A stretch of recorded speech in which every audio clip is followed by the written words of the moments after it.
마태복음 15장 32절에서 39절 말씀입니다.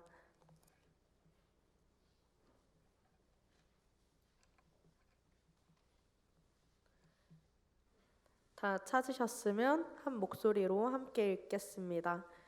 예수께서 제자들을 불러 이르시되 내가 무리를 불쌍히 여기노라.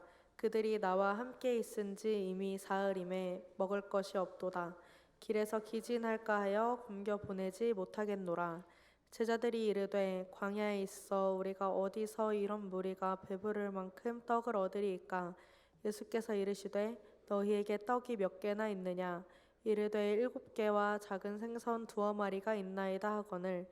예수께서 무리에게 명하사 땅에 앉게 하시고 떡 7개와 그 생선을 가지사 축사하시고 떼어 제자들에게 주시니 제자들이 무리에게 주매 다 배불리 먹고 남은 조각을 7광주리에 차게 거두었으며 먹은 자는 여자와 어린이 외에 4,000명이었더라. 예수께서 무리를 흩어 보내시고 배에 오르사 마가단 지경으로 가시니라. 김지용 목사님 나오셔서 4,000명을 먹이심이라는 제목으로 말씀 전해주시겠습니다. 네, 여호와께 돌아가자 같은 은혜가 있었으면 좋겠습니다. 저희 청년부 수련회 갔다 왔을 때 가장 은혜 받았던 말씀 제목이고 찬양인데요. 저희가 묵상하는 마태복음을 보면 이런 은혜가 저는 있더라고요. 주님께 가면 되는구나. 우리 믿음이 어떻더라도 기적을 베푸시는 그 산상수훈 후에 기적 베푸시는 얘기 여러 개 나오는데 거기서 보여지는 사람들의 믿음이 다 제각각이에요. 모양도 그렇고 열정도 그렇고 제각각입니다. 근데 주님이 다 불쌍히 여기시고 기적을 베푸시는 걸 볼 수 있거든요. 거기서 느껴지는 건 주님이 그냥 우리가 오기를 바라시는구나. 우리가 연약해도 부족한 믿음이어도 그 믿음 가지고 주께 오기를 원하시는구나 라는 마음을 알 수 있습니다. 오늘 또 불쌍히 여기시는 예수님에 대한 한 가지 또 사건이 나오는데요. 일단 눈썰미가 좋으신 분은 제가 제 앞머리에 무슨 일을 행했는지를 아실 수도 있는데 제가 원래 고등학교 때는 그냥 혼자 학교에서 거울 보고 잘 잘랐거든요, 앞머리를.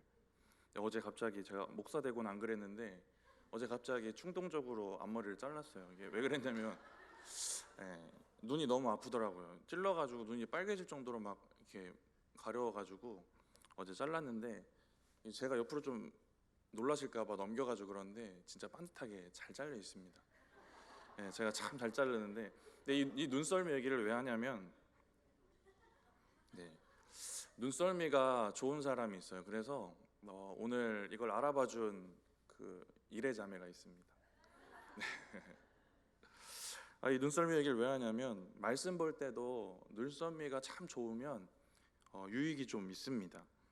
오늘 기적은 칠병이어예요. 우리가 눈썰미가 좋으면 비교할 수 있는 비슷한 기적이 하나 있습니다. 우리 얼마 전에 묵상했던 오병이어 기적입니다. 눈썰미를 가지고 잘 살펴보시면 다른 점이 있어요. 비슷하지만 칠병이어와 오병이어는 그 준비된 떡과 물고기 수도 다르고 먹은 사람의 숫자도 다릅니다. 남은 음식의 양도 다르고요. 오병이어는 유대인들이 주 대상이었다면 칠병이어 기적은 데가볼리라는 이방 지역에서 행해집니다. 거의 이방인들 많았을 것이지만 또 유대인들도 섞여 있는 그런 분위기였어요. 그리고 오병이어 말씀은 그 말씀드렸던 그 당일에 행해진 기적이고 칠병이어는 사흘 동안 예수님과 함께 지낸 후에 일어난 일이기도 합니다.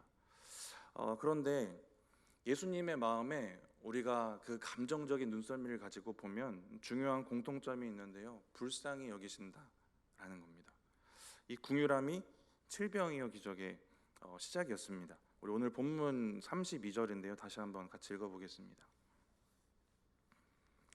예수께서 제자들을 불러 이르시되 내가 무리를 불쌍히 여기노라. 그들이 나와 함께 있은지 이미 사흘임에 먹을 것이 없도다. 길에서 기진할까 하여 굶겨 보내지 못하겠노라. 내가 무리를 불쌍히 여기노라. 아까 기적 말씀드리면서도 말씀드렸지만 믿음의 모양이 제각각이고 연약해도 주님은 불쌍히 여기세요. 지금 이 기적에 참여하고 있는 모여든 무리들의 믿음도 다 좋은 믿음만 있는 건 아닙니다. 병이 고쳐지길 바라고 떡을 원하는 그런 마음을 가지고 모여든 수많은 사람들이 있어요. 그런데 그들의 상태가 어떻든 주님께 와서 앉아 있고 은혜 받기 위해 찾아온 사람들을 불쌍히 여기시는 마음들 볼 수 있습니다. 마태복음에 이런 궁휼하신 불쌍히 여기신 예수님 마음들이 계속 드러나는데요. 이 마음이 어떤 마음일까 좀 생각해 보면 먼저는 이 단어로 좀 생각해 보면 이 단어의 뿌리가 창자, 내장 이런 의미가 있더라고요. 이 원어를 살펴보다가 우리말에 그 표현이 생각났어요. 애끓는다. 애끓는 감정. 우리 주님이 그만큼 인생들을 절절하게 불쌍히 여기신다라는 것들 잘 아시겠지만 오늘도 확신 있게 기억하셨으면 좋겠습니다. 오병이어 기적 때도 무리들을 불쌍하게 여기세요. 그래서 마가복음 본문에도 오병이어 기적이 나오는데 거기는 그 감정을 이렇게 표현합니다. 그 목자 없는 양 같음으로 인하여 불쌍히 여기사. 목자 없는 양 같아서 불쌍히 여기신다라고 해요. 근데 마태복음 9장 36절에 보시면 목자 없는 양이 어떻게 불쌍한 상태인지를 또 여기서 말씀을 하시거든요. 마태복음 9장 36절 말씀 같이 한번 읽어보겠습니다. 무리를 보시고 불쌍히 여기시니 이는 그들이 목자 없는 양과 같이 고생하며 기진함이라. 오늘 32절에도 나오는 단어인데요. 기진해 보이는 겁니다. 이제 힘을 더 이상 낼 수 없고 너무 고생해서 힘들고 지쳐있는 모양들인 거예요. 예수님은 무리들이 목자 없는 양같이 기진하고 고생하는 걸 보시는데요.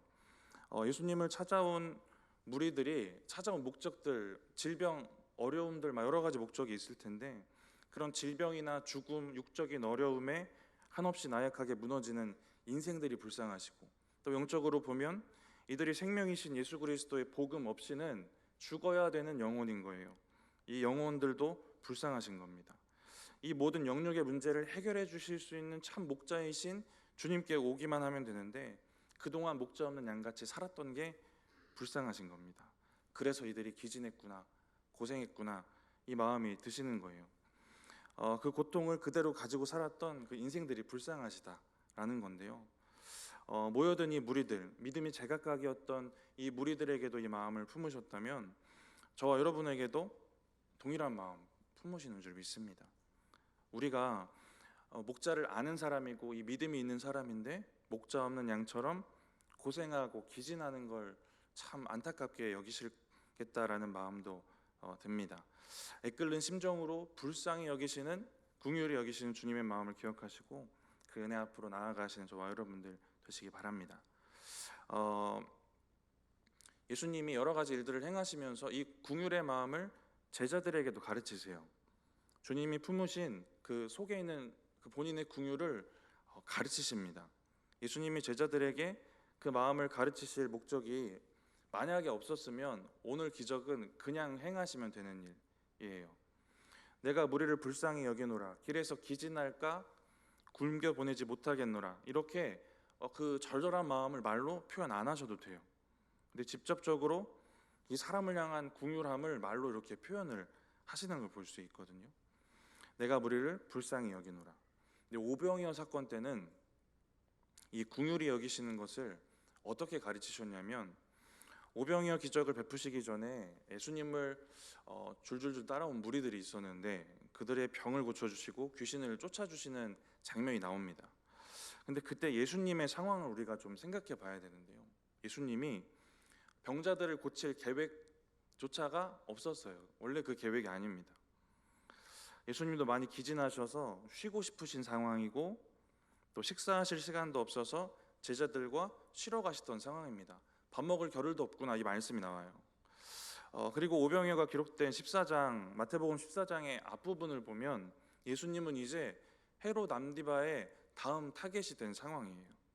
마태복음 14장 1절에 헤롯이 예수의 소문을 듣고 마태복음 14장 2절에 스스로 신하들에게 이렇게 말하거든요. 우리 마태복음 14장 2절 말씀 같이 한번 읽어보겠습니다. 그 신하들에게 이르되 이는 세례 요한이라 그가 죽은 자 가운데서 살아났으니 그러므로 이런 능력이 그 속에서 역사하는도다 하더라. 내가 죽였던 세례 요한이 돌아온 게 분명하다, 이 얘기를 신하들에게 하고 있어요.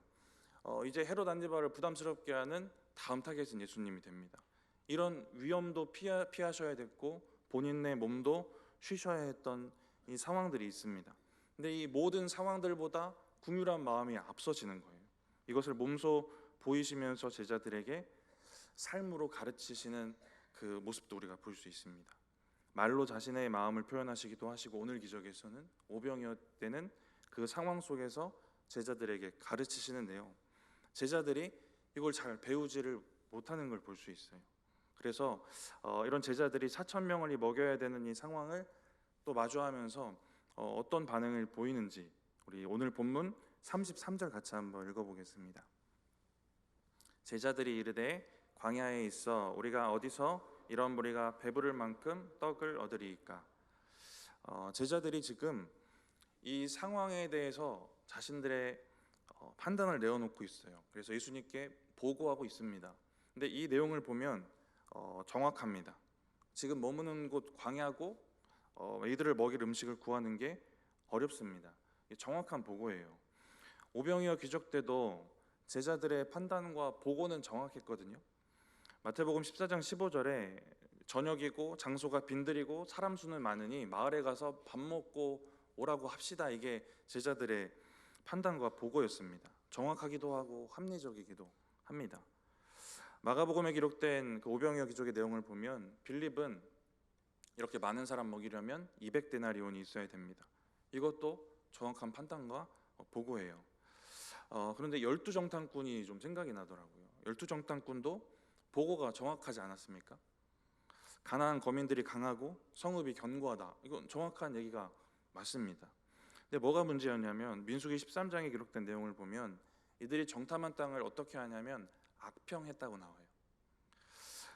보고는, 판단하는 거는 우리 믿음이 있더라도 필요합니다. 상황을 바라보고 판단하는 건 정확하게 해야 돼요. 근데 그것을 어떻게 어떤 믿음으로 평가하는지는 주님이 보시는 겁니다. 근데 민수기 13장에 정탐꾼들은 악평을 했었고 오늘 제자들도 비슷한 문제입니다. 상황에 대한 자기들의 그 평가와 판단이 앞섭니다.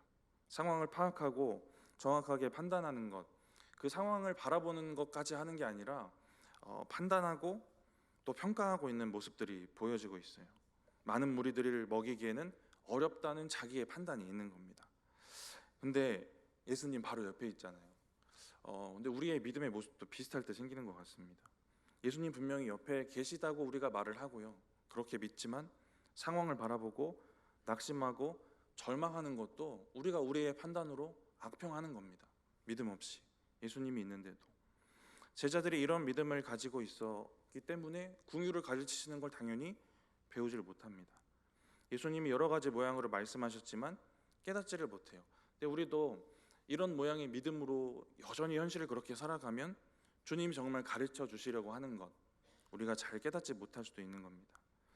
오늘 본문이 예수님이 무리들을 불쌍히 여기시는 그 감정을 구체적으로 드러내면서 시작이 되거든요. 저는 이 단락이 시작되는 이 첫 문장을 보면서 제자들이 그 마음을 공감해 주길 원하시지 않았을까 하는 마음이 들었어요. 근데 제자들은 자신들이 판단한 현실적인 평가와 자신들의 그 믿음 없는 모양만 늘어놓고 있어요. 이런 느낌입니다. 불쌍히 여기시는 예수님의 마음 내가 알겠는데 현실을 보십시오. 지금 상황을 보십시오. 이게 될 일이 아닙니다. 광야이고 수많은 사람을 먹일 음식도 없습니다. 이렇게 말하고 있는 것 같아요. 저와 여러분도 하나님 마음 알고 싶다는 찬양도 하고요, 기도도 하고요, 고백도 합니다. 근데 정말 결국 그 마음에 공감하면서 살아내야 될 삶에 있어서는 주님의 말씀 앞에서 우리의 판단, 우리의 평가, 우리의 믿음 없는 모양으로 주님께 자꾸 주님을 설득하고 있는지도 몰라요. 할 수 없는 상황이지 않습니까? 현실에선 어렵습니다. 이런 얘기를 자꾸 하고 있는지도 몰라요. 불순종하고 불신앙하면서 현실적으로 어렵습니다, 상황이 이렇습니다, 이러고 있는지 모릅니다. 우리가 주님의 마음을 마음으로 또 머리로 공감했다면 삶의 순종으로 더 깊이 공감해 가셨으면 좋겠습니다. 저와 여러분의 삶에 예수님의 마음에 그 공감했다는 그 삶의 증거들이 있기를 축복합니다. 이런 제자들의 반응이 있어요. 전혀 공감하지 못하고 배우지를 못해요. 그래서 예수님은 다시 한번 이 궁유를 구체적으로 가르치십니다. 우리 34절, 오늘 본문 34절 같이 한번 읽어보겠습니다. 예수께서 이르시되 너희에게 떡이 몇 개 있느냐 이르되 7개와 작은 생선 2마리가 있나이다 하거늘. 여기서 예수님이 궁유를 어떻게 구체적으로 가르치셨냐면 너희에게 떡이 몇 개 있느냐 하고 물으세요. 궁율은 그냥 마음속에만 품어서 될 일이 아니고 네가 가진 거 가지고 직접 도움 주는 게 궁율이다. 이걸 가르치십니다. 오병이어 사건 때도 동일한 가르침을 주셨는데 저는 그 말 자체가 마음에 깊이 남았거든요. 마태복음 14장 16절입니다. 같이 한번 읽어보겠습니다. 예수께서 이르시되 갈 것 없다. 너희가 먹을 것을 주라. 너희가 먹을 것을 주라고 합니다. 이게 참 궁율인 거죠. 너희가 내린 합리적인 그런 판단 말고 너희 믿음을 보여달라라는 의미이기도 하고요. 그리고 제자들에게 너희의 사명이 무엇인지 알라고 가르치시는 가르침이기도 해요. 너희가 바로 이들의 영과 육을 채워줄 사명이 있는 사람이다. 이 마음을 가르치시는 것이기도 합니다. 너희는 먹을 것을 주는 자다. 궁일한 마음을 가지고 영적으로 육적으로 너희의 것을 내어서 궁유를 베푸는 사람, 그의 영육을 채워준 사람이다라는 사명감을 또 가르치시기도 하는 겁니다. 그들의 삶의 문제, 육의 문제에 동참시켜 주시는 거예요. 동참하라고 하는 겁니다. 말로만 하는 게 아니라 직접 그 문제에 동참하라고 하시는 건데요. 야고보 사도가 비슷한 얘기를 합니다. 야고보서 2장 16절인데요. 우리 같이 한번 읽어보겠습니다. 너희 중에 누구든지 그에게 이르되 평안히 가라, 덥게 하라, 배부르게 하라 하며 그 몸에 쓸 것을 주지 아니하면 무슨 유익이 있으리요? 평안히 가라, 덥게 하라. 이거 말만 하면 무슨 유익이 있겠냐는 겁니다. 제자들도 오병이어 기적 때 지금 뭐 하고 있냐면 가서 배부르게 하세요. 밥 사 먹고 오세요. 이것만 하고 있는 거거든요. 칠병이어 기적 때는 그냥 현실만 바라보고 걱정만 하고 있어요. 더 심각해집니다. 제자들이 택한 방법은 그 상황을 판단한 그 판단들은 합리적이기도 하고 정확하기도 한데요. 은혜도 없고 믿음도 없고 긍휼도 없습니다. 근데 주님은 제자들을 가르치시면서 지금 상황 제대로 보는 거 그런 거 말고 은혜로 믿음으로 상황을 바라보고 믿음으로 해결하고 이 긍휼한 마음을 품고 그들에게 직접 나아가라는 이 긍휼을 가르치시는 겁니다. 그 어려움에 동참하라는 것을 가르치세요. 생각해 보시면 제자들이 오병이어 때 우리가 가진 것이 오병이어 뿐입니다라고 했고요. 오늘 본문에서는 떡 7개와 작은 생선 2마리가 있나이다 라고 합니다. 걱정하고 있어요. 이것밖에 없는데 어떡합니까? 라는 뉘앙스거든요. 근데 주님이 뭐라고 하시냐면 이걸 가져오라고 하세요. 오늘 본문 36절입니다. 같이 한번 읽어보겠습니다. 떡 7개와 그 생선을 가지사 축사하시고 떼어 제자들에게 주시니 제자들이 무리에게 주매. 오병이어 때도 가져오라고 하셨거든요. 그것을 내게 가져오라. 예수님이 뭔가 제자들에게 엄청나게 대단한 거 요구하시는 게 아닌 걸 알 수 있습니다.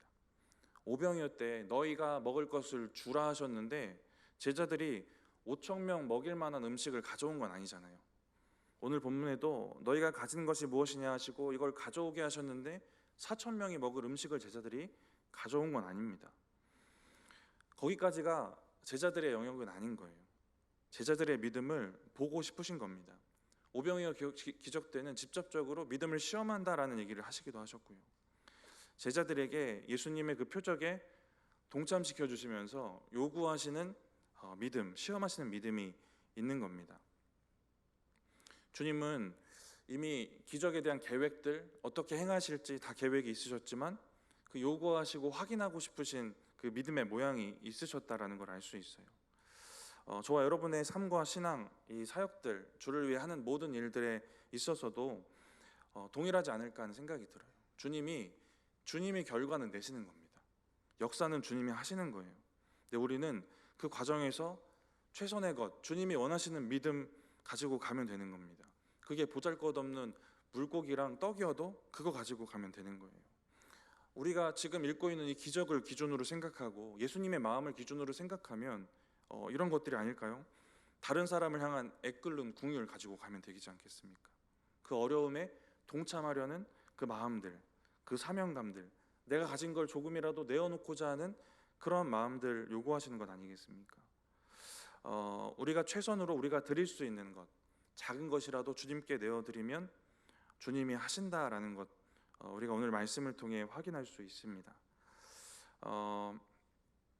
주님의 가르침을 잘 들을 수 있는 그런 마음 상태, 또 그런 은혜가 있기를 바라고요. 그렇게 살기 위해서 먼저 우리가 가진 판단들, 평가들, 우리의 믿음 없는 그 모양들을 잘 내려놓으시길 바랍니다. 그리고 주님의 그 역사에 동참하며 살아가셨으면 좋겠어요. 오늘 본문에 제자들의 반응에 우리가 조금 더 주목하게 되는 이유는 뭐냐면요, 이미 제자들이 오병이어 기적을 한번 경험한 상태였다는 사실입니다. 왜 오병이어 사건을 잊었을까? 그때 역사하신 예수님을 왜 동일한 상황에서 바라보지 못했을까 하는 생각이 들지 않습니까? 네, 저는 들더라고요. 그런 생각이 자꾸 들더라고요. 왜 진짜 잊어버릴 수도 없고 기억에서 지우려고 해도 지워지지도 않을 이 놀라운 사건이 왜 금방 잊혀진 것처럼 지금 반응하고 있을까라는 생각이 들었습니다. 오병이어 기적이 표적이거든요. 이 표적은 기적을 베푸신 분이 누군지 그 의미를 깨닫고 기적의 의미도 깨닫게 되는 게 표적입니다. 오병이어 그 기적 사건 자체를 잊진 않았을 것 같아요. 금방 잊혀질 사건도 아니니까요.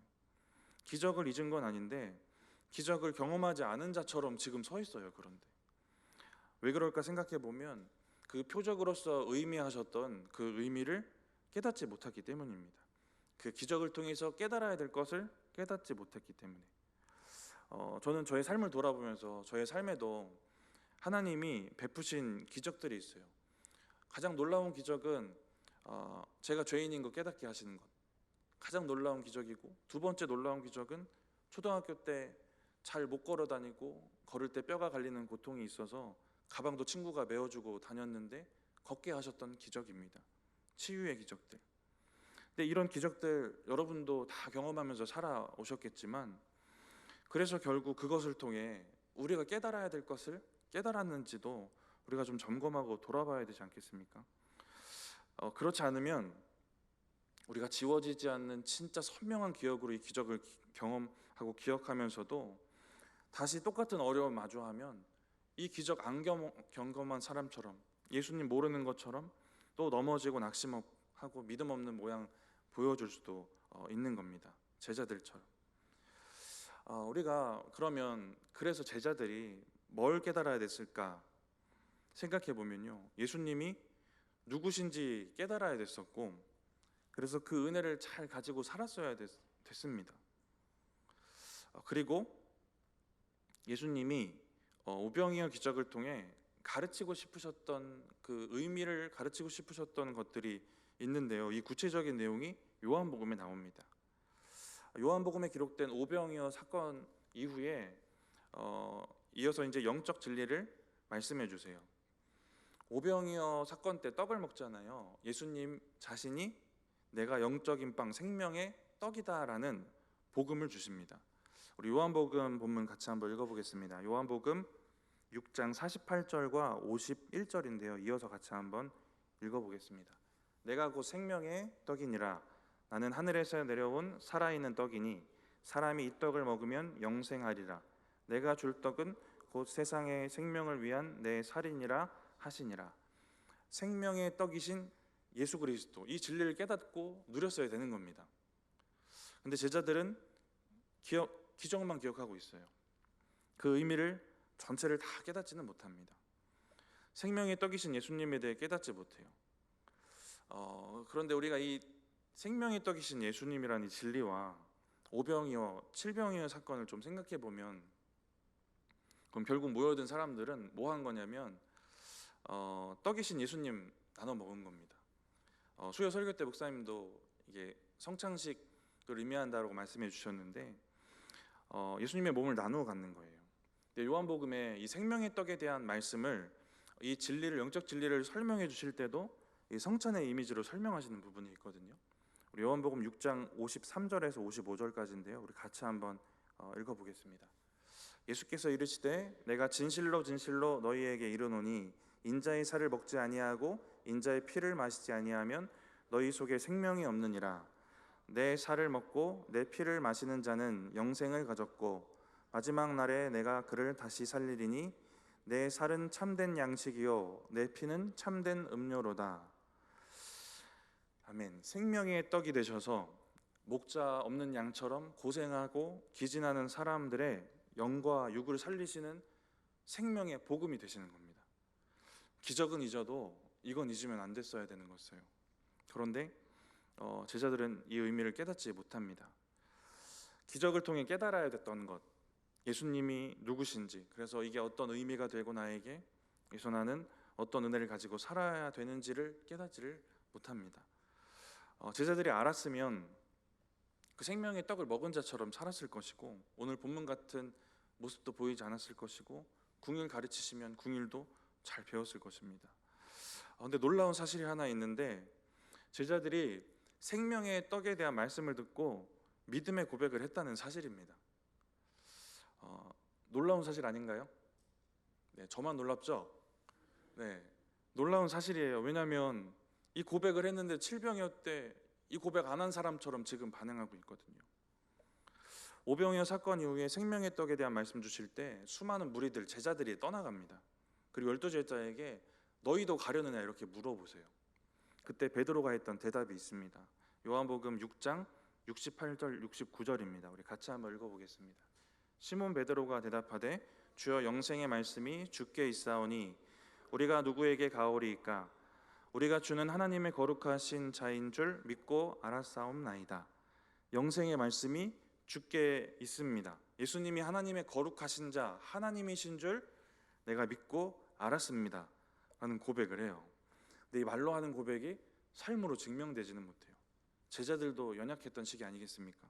말로 하는 고백이 삶으로 하는 고백으로 뒷받침되지 못했던 시기입니다.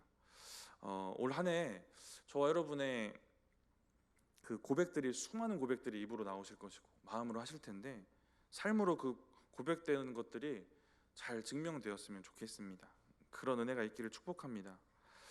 그럼 마지막으로 생명의 이 떡을 받아든 사람이 어떤 은혜 가지고 살아갈 수 있을까?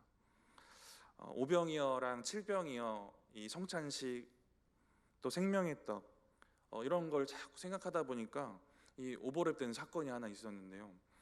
엠마오로 가는 두 제자 얘기입니다. 누가복음 마지막 장 24장에 예수님 부활하신 날인데요. 엠마오로 가고 있는 두 제자가 있습니다. 예수님의 시체가 사라졌다는 소식은 들었지만 거기에 대한 확신은 없었나 봐요. 예수님에 대한 마음을 정리하고 낙심하고 슬퍼하면서 고향으로 가고 있는 것 같아요. 근데 가는 길에 예수님이 돌아가신 일에 대해서 서로 얘기를 나눕니다. 그 지난 사건을 얘기를 나눠요. 근데 그 두 사람 곁을 예수님이 함께 걸어가고 계십니다. 참 영화 같지 않습니까? 근데 아직 알아보지를 못해요. 근데 예수님이 그들에게, 못 알아보고 있는 그 둘에게 질문해요. 무슨 얘기하냐고. 근데 그들은 멈춰서 슬픈 표정을 하고 예수님이 누구신지, 어떤 일을 행했는지, 어떻게 죽으셨는지를 이야기를 합니다. 그리고 그때 예수님은 안타까운 심정으로 책망하듯 말씀하세요. 왜 예언된 일을 믿지 못하느냐고 책망하듯 말씀하시고 말씀을 풀어서 말씀을 전해주십니다. 그러다 엠마오에 다다랐고 저녁이니까 우리와 함께 머물다 가십시오라고 해요. 그리고 식사를 하는데 이 장면에서 예수님을 알아보게 되거든요. 우리 누가복음 24장 30절 31절입니다. 우리 같이 한번 읽어보겠습니다. 그들과 함께 음식 잡수실 때에 떡을 가지사 축사하시고 떼어 그들에게 주시니 그들의 눈이 밝아져 그인 줄 알아보더니 예수는 그들에게 보이지 아니하시는지라. 떡을 가지사 축사하시고 떼어서 그들에게 주시니 그들의 눈이 밝아집니다. 이 장면이 오버랩이 되더라고요. 오병이어와 칠병이어 같은 상황도 아니고 성만찬도 아닌데 예수님 초대받은 입장인데 떡 떼서 축사하시고 성찬식 하듯이 손수 이 두 제자에게 주시는 겁니다. 근데 그때 제자들의 눈이 밝아져요. 눈만 밝아진 거 아니라 마음과 믿음이 회복이 됩니다. 낙심하고 슬퍼해서 엠마오로 향했던 그 마음과 그 기진했던 그 심령이 회복이 돼요. 그리고 예수님이 전해주셨던 말씀을 받았을 때 우리 마음 뜨거웠구나, 그때 은혜가 있었구나, 이거를 제대로 깨닫고 알아듣게 됩니다. 오병이어 칠병이었대 정말 제자들이 이 은혜를 받았으면 궁율 가르치실 때 궁율 제대로 깨달았을 것이고, 생명의 떡 말씀을 주셨을 때 입으로만 하는 고백 아니라 진짜 믿음이 그들의 삶을 통해 드러났을 겁니다. 생명의 떡이신 예수 그리스도가 우리에게 공급되면 회복되는 무언가 증거가 분명히 있었을 거예요. 요한복음 6장 56절인데 우리 같이 한번 읽어보겠습니다. 내 살을 먹고 내 피를 마시는 자는 내 안에 거하고 나도 그의 안에 거하나니. 우리가 생명의 떡이신 예수님을, 그 은혜를 우리가 가지고 살면 주님이 우리 안에 거하시는 겁니다. 이런 은혜가 임하는 거예요. 조정민 목사님 책 중에 이런 내용이 있더라고. 신앙은 예수님을 먹고 마시는 겁니다. 예수님을 먹고 마시지 않으면, 그래서 그분이 내 안에 들어오시지 않으면 우리는 아무것도 할 수가 없습니다. 제자들 아무것도 못했잖아요. 우리도 생명의 떡이신, 그 진리이신 또 은혜이신 예수님을 계속해서 매일같이 받아들이고 그 주님을 우리의 주인으로 모시고 그 은혜를 받지 않으면 아무것도 할 수 없는 겁니다. 우리가 수십 년 예수 믿어도, 우리의 믿음이 표면적으로 들어간 모양이 어떻더라도 우리 아무것도 할 수 없는 존재가 되는 거예요. 그냥 떡이 아니고 생명의 떡이라서 그렇습니다. 생명의 은혜, 생명의 능력이 우리 가운데 임하는 겁니다. 늘 쉽게 기진하고 고생하는 그러한 우리를 불쌍히 여기시고 이러한 은혜를 베풀게 원하시는 예수님의 마음을 기억하시는 저와 여러분들 되시기 바랍니다. 오늘 칠병이어 기적의 시작점에는 길에서 기진할까 걱정하시는 예수님의 염려와 궁율이 있었어요. 근데 엠마오와 두 제자들 기진하고 이들도 길 가던 사람들이거든요. 예수님 옆에 오셔서 함께 하시고 떡 떼어 주시고 교제하시고 생명의 떡이신 본인을 내어 주십니다. 그리고 은혜로 회복하세요. 저 여러분에게도 이런 은혜가 있기를 바랍니다. 우리가 예수님을 믿고 살아가다가도 기진할 때가 있습니다. 낙심할 때 있고요, 넘어질 때 있어요. 그때 예수님의 이 은혜를 기억하셨으면 좋겠습니다. 생명의 떡이신 예수 그리스도 자신을 우리에게 공급하시는 이 은혜를 기억하시기를 바랍니다. 예수님과 동행하면서 예수님과 떡을 떼고 또 교제하고 생명의 떡이신 예수님을 간직하면서 잘 살아가셨으면 좋겠어요. 삶에서 넘어지고 기진하더라도 이랬으면 좋겠다. 청년부를 보면서 기도할 때도 매일 품는 마음이기도 합니다. 세상에서 기진하지 않았으면 좋겠다. 괜찮은가? 지쳐 보이는데 이 마음이 가장 먼저 들어요. 우리 성도님들도 기억하시고 청년들 위해서 많이 기도해 주셨으면 좋겠습니다. 성도님들도 기진하시겠지만 청년들도 기진하고 고생하는 이 믿음의 싸움들이 있습니다. 이 삶을 위해서 함께 많이 기도해 주셨으면 좋겠습니다. 오늘 마지막 절 보시면 예수께서 무리를 흩어보내십니다. 기진한 거 회복하셨으면 또 흩어져서 우리 갈 길 가야 되는 겁니다. 제자의 삶. 저와 여러분도 생명의 떡이신 예수 그리스도의 은혜로 충만하셔서 다시 흩어져서 또 은혜로 사명을 가지고 제자의 삶을 잘 살아내셨으면 좋겠습니다. 오늘 말씀 기억하시고 기진한 우리를 불쌍히 여기시고 다시 한번 우리를 생명의 떡 되어주셔서 은혜로 채워주시는 그 은혜 가운데 살아가시는 저와 여러분들 되시기 바랍니다. 잠깐 기도하겠습니다. 하나님, 오늘 마태복음 말씀을 통하여서 우리를 향하신 하나님 아버지의 마음을 우리가 깨닫게 하시고 그 긍휼을 바라보게 하시고 또 긍휼을 가르치시는 예수님의 마음을 알아서 또 우리가 긍휼을 배워 긍휼 가진 자로 살 수 있도록 결단하게 하셔서 감사합니다. 하나님, 우리에게 제자의 삶 주셨는데 제자의 삶 살다가 기진하고 넘어질 때 있지만 다시 한번 우리에게 찾아오셔서 생명의 떡이 되어주시는 그 은혜를 바라볼 수 있도록 하심도 감사합니다. 우리를 채우시고 회복하실 것들을 바라보고 하나님, 그렇게 채우시면 다시 한번 우리가 힘차게 주님 주신 사명대로 살 수 있도록 또한 인도하시고 동행하여 주시옵소서. 감사합니다. 예수님의 이름으로 기도드립니다.